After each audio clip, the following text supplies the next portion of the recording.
La guerre froide, l'invasion de l'Afghanistan. Malgré des conflits majeurs comme la guerre du Vietnam, la période entre 1963 et 1979 est marquée par un apaisement des conflits Est-Ouest, d'où le nom de détente qu'on lui donne. Des négociations aboutissent à la signature d'un traité limitant la course à l'armement nucléaire en 1972. En Allemagne de l'Ouest, le chancelier Willy Brandt instaure des relations officielles avec l'Allemagne de l'Est. C'est l'Ostpolitik, la politique de l'Est. Des échanges commerciaux et dans le domaine spatial se développent entre les deux blocs. Mais la décision soviétique d'envahir l'Afghanistan en 1979 met un terme à la détente. Qu'est-ce que la guerre d'Afghanistan ? Un conflit de 1979 à 1989 initié par l'invasion soviétique de ce pays. L'intervention russe s'explique par le contexte politique et géographique. L'Afghanistan a des revendications territoriales sur le Pakistan, soutenues par les États-Unis, tandis que l'Inde est l'un des puissants représentants des non-alignés et que l'Iran connaît une révolution islamique. Un coup d'État a amené les communistes au pouvoir à Kaboul, capitale de l'Afghanistan, mais leur position anti-religieuse dresse une partie des Afghans contre eux et des conflits entre communistes éclatent aussi. Dans la nuit de Noël 1979, des troupes soviétiques entrent dans le pays pour soutenir le régime communiste afghan. Début 1980, près de 100 000 soldats soviétiques sont stationnés en Afghanistan. Qui sont les Moudjahidines ? Ce sont les combattants qui s'opposent aux communistes. Musulmans, ils font le djihad, la guerre sainte, au nom de leur foi. On utilise le terme de Moudjahidine dans d'autres conflits impliquant des combattants musulmans. Mais en Afghanistan, certains sont restés célèbres, comme Ahmed Shah Massoud, assassiné la veille des attentats du 11 septembre 2001 par des extrémistes islamistes d'Al-Qaïda, un groupe terroriste. En Afghanistan, les Moudjahidines sont soutenus par les USA qui leur fournissent du matériel comme des lance-missiles Stinger qui font des ravages pour les avions et les hélicoptères soviétiques. Ce soutien américain est d'abord limité. Après le traumatisme de la guerre du Vietnam, le président américain Jimmy Carter avait décidé de ne plus intervenir militairement dans des conflits lointains. C'est donc de manière indirecte en fournissant du matériel et des fonds que les États-Unis tentent d'entraver la progression soviétique en Afghanistan. Et c'est surtout après l'arrivée au pouvoir de Ronald Reagan en 1981, dont le slogan est « America is back » et qui assimile l'URSS à l'empire du mal, que les États-Unis accroissent leur soutien aux Moudjahidines.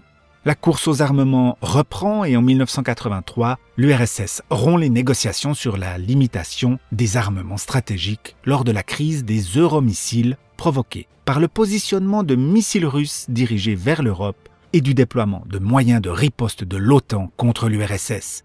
L'époque de la détente est bel et bien terminée. Quand les Soviétiques se retirent-ils ?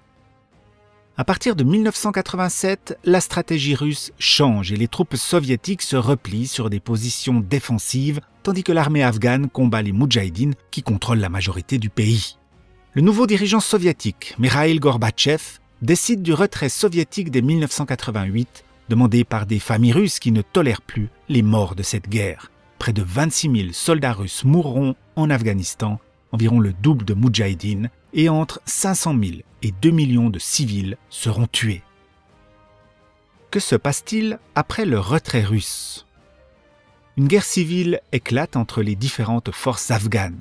La guerre oppose notamment Moudjahidines afghans et volontaires islamistes étrangers qui veulent faire de l'Afghanistan une base pour l'entraînement à la guerre sainte, le djihad, contre l'Occident.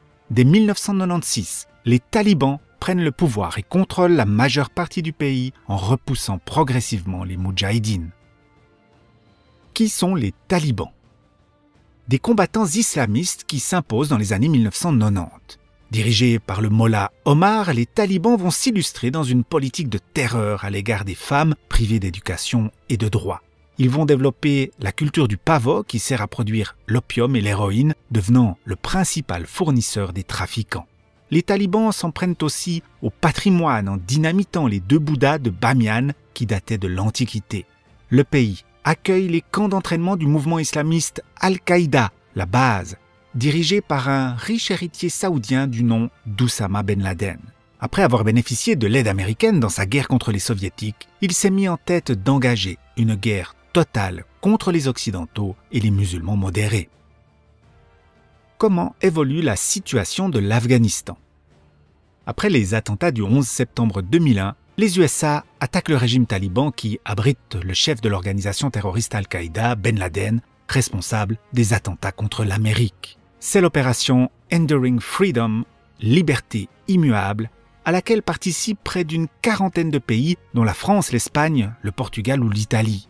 Les talibans sont chassés du pouvoir et se retirent dans les montagnes afghanes pour poursuivre le combat. Après 10 ans de traque, en 2011, Ben Laden est localisé au Pakistan et abattu par un commando américain, tandis que le mollah Omar meurt 2 ans plus tard, vraisemblablement de maladie.